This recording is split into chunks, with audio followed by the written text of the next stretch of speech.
Everyone, this is me Sadia है और मैं आपके लिए लेकर आई हूँ एक और रीडिंग जो होगी उन लोगों के लिए जो जानना चाह रहे हैं कि आपकी शादी किससे होगी और कैसी रहेगी मैरिड लाइफ। तो ये रीडिंग डेफिनेटली आपके लिए है। किस पर्सन से होगी आपकी शादी, लव मैरिज होगी, अरेंज मैरिज होगी, क्या फर्दर हम जान सकते हैं उस पर्सन के बारे में, वो सब जानेंगे हम इस रीडिंग में। रीडिंग शुरू करने से पहले रिमाइंड करवा दूँ कि ये एक जनरल रीडिंग है। अगर आपको पर्सनलाइज्ड रीडिंग लेनी है तो रीच आउट कर सकते हो, ईमेल आईडी डिस्क्रिप्शन बॉक्स में गिवन है। सो किससे होगी आपकी शादी, कौन होगा वो स्पेसिफिक समवन जिससे आपकी शादी होगी, लेट्स फाइंड आउट। किससे होगी आपकी शादी?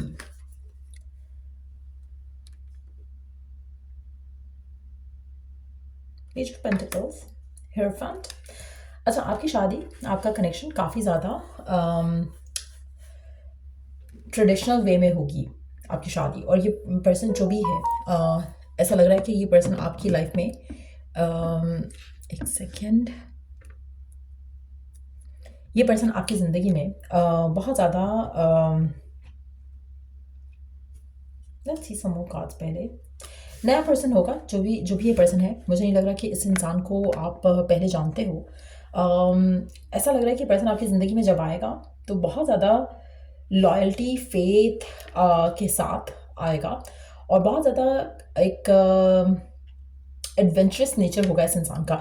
एक और चीज़ यहाँ पे जो मुझे दिख रही है, मुझे लग रहा है कि आपका इस इंसान के साथ जो है, अगर कोई कनेक्शन बनता है, अगर तो ये लव मैरिज है, तो आपका कनेक्शन जो है वो कुछ टाइम का होगा और फिर ये पर्सन आपको शादी के लिए प्रपोज करेगा। आप में से मेजॉरिटी लोगों के लिए पर्सन बहुत एम्बिशियस होगा, बहुत गोल ओरिएंटेड होगा, बहुत लॉयल होगा, फेथफुल होगा। हर चीज़ प्लान करके करना इनको पसंद है। आप में से कुछ लोगों के लिए ये पर्सन जो है, इस इंसान की जो बिलीफ सिस्टम है वो आपके बिलीफ सिस्टम से या आपके ट्रेडिशन से डिफरेंट हो सकता है। रिलीजन का डिफरेंस भी हो सकता है, कल्चर का डिफरेंस भी हो सकता है, लेकिन एट द सेम टाइम बहुत ही रिसेप्टिव किस्म का इंसान होगा जो भी ये पर्सन है जो आपकी ज़िंदगी में आ रहा है। और मेजॉरिटी लोगों के लिए ये एक नया पर्सन है। Let's see some more cards here. अच्छा, एक और चीज़, आपके माइंड में एक थॉट भी नहीं आ सकता कि आपकी शादी किसी ऐसे पर्सन के साथ हो सकती है। हो सकता है कि आपने कभी सोचा ही नहीं हो। जिस कंट्री का ये पर्सन हो सकता है, जिस जगह से पर्सन आता है, जिस कल्चर से ये पर्सन आता है, शायद आपके माइंड में कभी नहीं होगा कि मैं किसी ऐसे पर्सन से शादी कर सकता हूँ या कर सकती हूँ। तो डेफिनेटली मुझे लगता है कि यहाँ पे बहुत ज़्यादा कल्चरल डिफरेंसेस हो सकते हैं।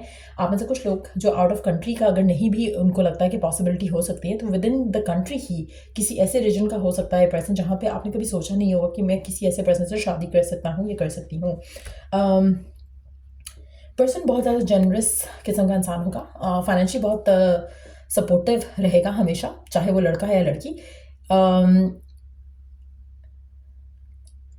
बहुत ही ग्रेटफुल इंसान है। एक और चीज़ मुझे लग रहा है कि पर्सन आपको बहुत ज़्यादा गिफ्ट्स और तोहफे तोहफ़ देना इसको बहुत ज़्यादा पसंद होगा। सो जो भी ये पर्सन है, पहली चीज़, ये पर्सन सिंगल है। दूसरी चीज़, ये पर्सन जो है बहुत ही स्पिरिचुअल होगा, बहुत ज़्यादा गिविंग होगा, जनरस होगा, चैरिटेबल होगा। हर चीज़ इसको एक बैलेंस और जस्टिस के साथ करना पसंद है। सो काफ़ी हद तक ये पर्सन बहुत मुझे लगता है कि आपने अपनी लाइफ में ऐसे इंसान से आप नहीं मिले होंगे पहले। मेजॉरिटी लोगों के लिए चांसेस हैं कि ये लव मैरिज होगी, मेजॉरिटी लोगों के लिए चांसेस है कि ये लव मैरिज होगी, लेकिन यहाँ पे कनेक्शन जो है वो ज़्यादा टाइम रहेगा नहीं। मुझे लग रहा है कि जो आपका जो कमिटमेंट है या जो शादी है या जो प्रपोजल है वो बहुत जल्दी हो जाएगा, in the beginning of the relationship शायद हो जाए। सो लेट्स सी कि कैसे मिल सकते हो आप इस इंसान के साथ। ओके, मुझे लगता है कि आप और ये पर्सन अकेले रहते हो, या फिर चांसेस हैं कि ये पर्सन अकेला रहता है एटलीस्ट, और आपका इंटरेक्शन किसी ऐसी सिचुएशन में होगा एक दूसरे के साथ जहाँ पर ज़्यादा लोग नहीं होंगे आपके आसपास। तो कहीं ना कहीं हो सकता है कि आप इस इंसान को काम के थ्रू किसी ऐसी सिचुएशन के थ्रू मिलो जहाँ पर आपका इस इंसान के साथ इंटरेक्शन हो और आपको एक दूसरे को इंस्टेंटली एक कनेक्शन फील हो इस सिचुएशन में।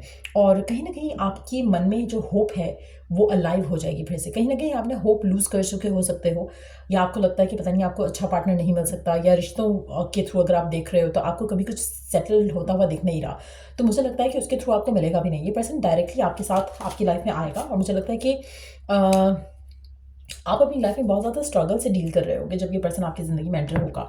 कहीं न कहीं बहुत ज़्यादा एग्रेशन आ रहा होगा आपके अंदर, बहुत ज़्यादा आपको लग रहा होगा कि लोग आपको बुली करते हैं कि शादी नहीं हो रही इसकी। कहीं न कहीं कॉन्फ्लिक्टेड एक सिचुएशन रहती है आपके और लोगों के बीच में।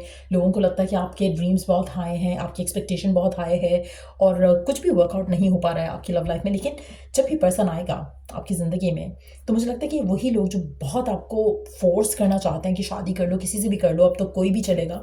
उस तरह वाली सिचुएशन में अगर आप आ चुके हो, तो भी मुझे लगता है कि आप जिस तरह से ये पर्सन आपकी ज़िंदगी में आ रहा है, जिस तरह से आपकी चीज़ें वर्कआउट होंगी, मुझे लगता है कि बहुत ज़्यादा हेटर्स बनने वाले हैं आपके इस कनेक्शन को लेकर। क्योंकि लोगों को लगेगा कि ऐसे कैसे हो गया कि आप जो चाह रहे थे आपको वैसा ही मिल गया। सो कहीं न कहीं मुझे एक ऐसी पॉज़िटिव एनर्जी आते दिख रही है जिसको देख के बहुत ज़्यादा लोग जलने वाले हैं। और ये पर्सन अगर हम देखें तो सेजिटेरियस हो सकता है, टॉरस, वर्गो, कैप्रिकॉर्न हो सकता है। अम, मुझे लगता है कि एक पर्सन बहुत ज़्यादा वो होगा,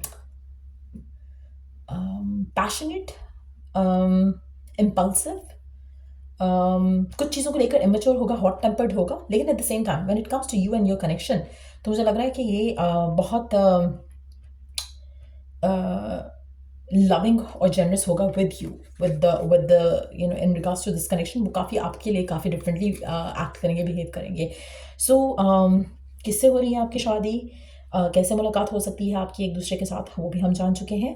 लेट्स सी कि आपकी मैरिड लाइफ कैसी रहेगी इस इंसान के साथ, कैसी रहेगी आपकी मैरिड लाइफ इस इंसान के साथ। अच्छा, मुझे लगता है कि इस इंसान के बहुत ज़्यादा हेटर्स हो सकते हैं। हो सकता है कि इसके खुद के हेटर्स हों because of the success that they have, तो वो भी पॉसिबिलिटी हो सकती है। वरना आपके हेटर्स बहुत ज़्यादा होंगे, बहुत ज़्यादा लोगों को इश्यूज़ होंगे, आपकी चॉइसेस से भी इश्यूज़ हो सकते हैं। आपकी लव लाइफ में मुझे लगता है कि कुछ जो है वो टाइम ऑफ सॉलिट्यूड भी आ सकता है, क्योंकि लोग इतना सपोर्टिव नहीं होंगे आपके कनेक्शन को लेकर, इस रिश्ते को लेकर। बट येस, ये पर्सन आपका सोलमेट है जिसके साथ भी आपकी शादी हो रही है। और मुझे लगता है कि आप इस इंसान के साथ जो मेमोरीज मेक करोगे, that's gonna stay forever with you. मुझे लगता है कि आप में से मेजॉरिटी लोगों के लिए आपकी लाइफ में कुछ ऐसे ड्रीम्स, डिज़ायर्स हैं जो कि आप अपनी लाइफ में हमेशा से जीना चाहते थे। चाहे वो आपके एक्सेस के साथ हैं, चाहे वो आप इन जनरल लोगों को जब देखते थे तो आपके माइंड में एक विजुअल बनता था कि हाँ, मेरा पार्टनर ऐसा होना चाहिए। सो ये पर्सन उस विजुअल को रियलिटी में बदलेगा आपके लिए। सो कहीं ना कहीं बहुत इमोशनल कनेक्शन होगा आपका और इस इंसान का। इस इंसान के आने के बाद आपकी ज़िंदगी में बहुत सारे टॉक्सिक साइकिल जो हैं वो डेफिनेटली ख़त्म होंगे। और मुझे लगता है कि आप ऑलरेडी उन सिचुएशन से अपने आप को निकालना चाह रहे हो, चाहे वो लोग हैं, चाहे वो थॉट्स हैं, चाहे वो टॉक्सिक कनेक्शंस थे जो आपकी ज़िंदगी में रहे हैं। मुझे लग रहा है कि कहीं ना कहीं इस इंसान के आने के बाद आपको बहुत एक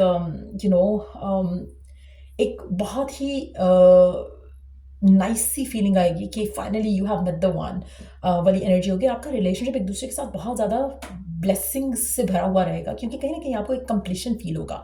being with them is gonna make you feel like कि आपने कुछ there will be a sense of achievement जो आपको फील होगा इस इंसान के साथ। और कहीं ना कहीं जो आपके टॉक्सिक साइकिल्स रहे हैं, आप उसमें से मूव ऑन करोगे, मूव फॉरवर्ड करोगे। आपको ये फील होगा कि आपको आपके फाइनली जो है वो कामिक रिवॉर्ड्स मिले हैं और आपको वो लव, अफेक्शन मिल रहा है इस पर्सन के साथ जो आप हमेशा से अपनी लव लाइफ में डिज़ायर करते थे या ड्रीम करते थे। तो कहीं ना कहीं बहुत ही एक लविंग, जेनरस सा पर्सन जो है वो आपकी ज़िंदगी में आ रहा है। नया पर्सन है मेजॉरिटी लोगों के लिए, इनफैक्ट सबके लिए जो भी ये रीडिंग को देख रहे हैं, आपके लिए ये नया पर्सन होगा जिससे भी आपकी शादी होगी। और मुझे अगर हम टाइमिंग्स की बात करें, जल्दी से टाइमिंग्स के लिए कार्ड्स देख लेते हैं कि कब तक आप इस इंसान से मिल सकते हो या कब तक आपकी इस इंसान से शादी हो सकती है। ये पर्सन सक्सेसफुल होगा, आपके हेटर्स होंगे जैसे मैं पहले कह चुकी हूँ, या आप भी सक्सेसफुल हो सकते हो। बट ऐसा लग रहा है कि पर्सन की तरफ से एनर्जी होगी। ट्रैवलर भी हो सकता है पर्सन, इसको ट्रैवल का शौक हो सकता है। लेट्स सी कब मिल सकते हो आप इस इंसान से, कब हो सकती है आपकी शादी।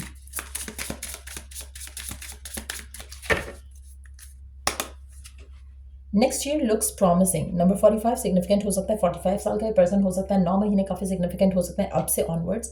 सो कहीं ना कहीं नेक्स्ट साल जो है वो काफ़ी सिग्निफिकेंट है आपकी शादी होने का। अगस्त का महीना भी काफ़ी सिग्निफिकेंट हो सकता है। इस साल का अगस्त हो सकता है कि इस साल के अगस्त में आप मिलो और नेक्स्ट ईयर आपकी शादी इस इंसान से हो जाए।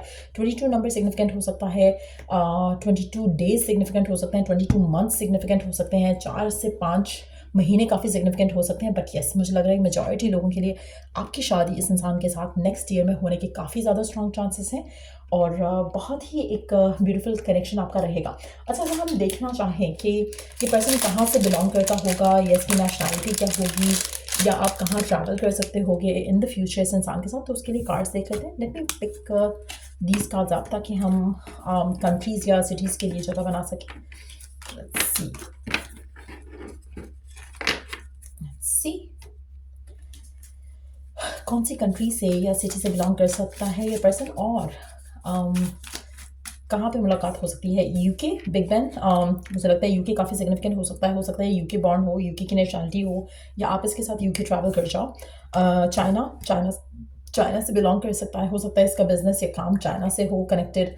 चाइना, यूके, 2 कंट्रीज आ चुकी हैं यहाँ पर और देखते हैं और कौन सी जगह हो सकती है जहाँ पर आपका इससे मुलाकात हो सकती है या फिर ये पर्सन उस जगह से बिलोंग कर सकता है या भी उसका काम उससे कनेक्टेड हो सकता है।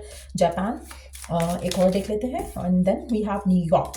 सो ये 4 जगहें इंपॉर्टेंट हो सकती हैं। यूएसए में अगर देखा जाए New York, UK overall in general, China, Japan overall in general काफ़ी सिग्निफिकेंट लग रहा है यहाँ पर।